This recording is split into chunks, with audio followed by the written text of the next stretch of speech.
ଗଞ୍ଜାମ ଜିଲ୍ଲାର ଶେରଗଡ଼ ବ୍ଲକରେ ଗୋବିନ୍ଦପୁର ଗ୍ରାମର ଜନ୍ମଗ୍ରହଣ କରି ସେ ନିଜକୁ ସମାଜ ସେବାରେ ନିୟୋଜିତ କରିଛନ୍ତି। 1980 ମସିହାରୁ ଆୟୁର୍ବେଦ ବିଦ୍ୟା ମାଧ୍ୟମରେ ଜଡ଼ିବୁଟି ଔଷଧ ସଂଗ୍ରହ କରି ଗ୍ରାମାଞ୍ଚଳ ଲୋକଙ୍କୁ ମାଗଣାରେ ସ୍ୱାସ୍ଥ୍ୟ ସେବା ଯୋଗାଇ ଦେଉଛନ୍ତି।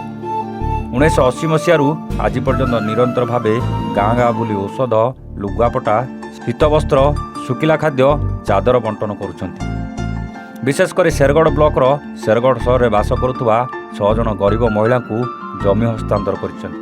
ସେମାନେ ହେଲେ କବିତା ବିଶୋଇ, ସ୍ୱାମୀ ସନ୍ତୋଷ ସାମନ୍ତ ସାହି, ସବିତା ଡାକୁଆ, ପିତା ବାୟା ଚାଣ୍ଡା ସାହି, ବାୟାଣୀ ସ୍ୱାଇଁ, ସ୍ୱାମୀ ପାଣ୍ଡବ ନଦୀ ସାହି, ଗାୟତ୍ରୀ ମହାରଣା, ସ୍ୱାମୀ କୃଷ୍ଣ ପାଢ଼ୀ ସାହି, ଅଙ୍କିତା ସାହୁ, ପିତା ପ୍ରକାଶ କିନି ଆଚାର୍ଯ୍ୟ, ସ୍ୱାମୀ ପ୍ରକାଶ ପାଇକ ସାହି ଓ କାମିନୀ, ସ୍ୱାମୀ ନିରଞ୍ଜନ ବଡ଼ଦାଣ୍ଡ ସାହି ଜମି ପ୍ରଦାନ କଲେ। ଜମି, ବସ୍ତ୍ର, ମିଠା ଓ ଦକ୍ଷିଣା ପ୍ରଦାନ କଲେ।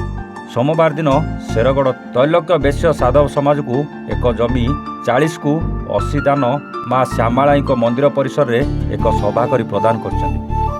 ଶେରଗଡ଼ ତାଳୁକୁ ତେଲି ସମାଜର ସମାଜ ଗୃହ ପାଇଁ ପ୍ରଦାନ କରିଛନ୍ତି। ଏହିପରି ସେ ସମାଜରେ ସେ ତାଙ୍କର ନିଜ ପରିବାର ଯଥା ପୁଅ, ଝିଅ ଓ ସ୍ତ୍ରୀ ସହଯୋଗ କରିଛନ୍ତି। ଏହିପରି ସମାଜ ସେବାରେ ନିୟୋଜିତ କରି ଖୁସି ଲାଗୁଛି ବୋଲି କହିଛନ୍ତି।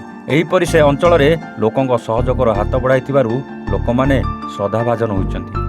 କୌଣସି ଅନୁଷ୍ଠାନ କିମ୍ବା କୌଣସି ସହୃଦୟ ବ୍ୟକ୍ତି ସହଯୋଗ କଲେ ଆହୁରି ଅନେକ ଲୋକଙ୍କ ସେବାରେ ସହଯୋଗ ହୋଇପାରିବ ବୋଲି ନିଜେ ମହେଶ୍ୱର ପୂଜାରୀ ମତବ୍ୟକ୍ତ କରିଛନ୍ତି।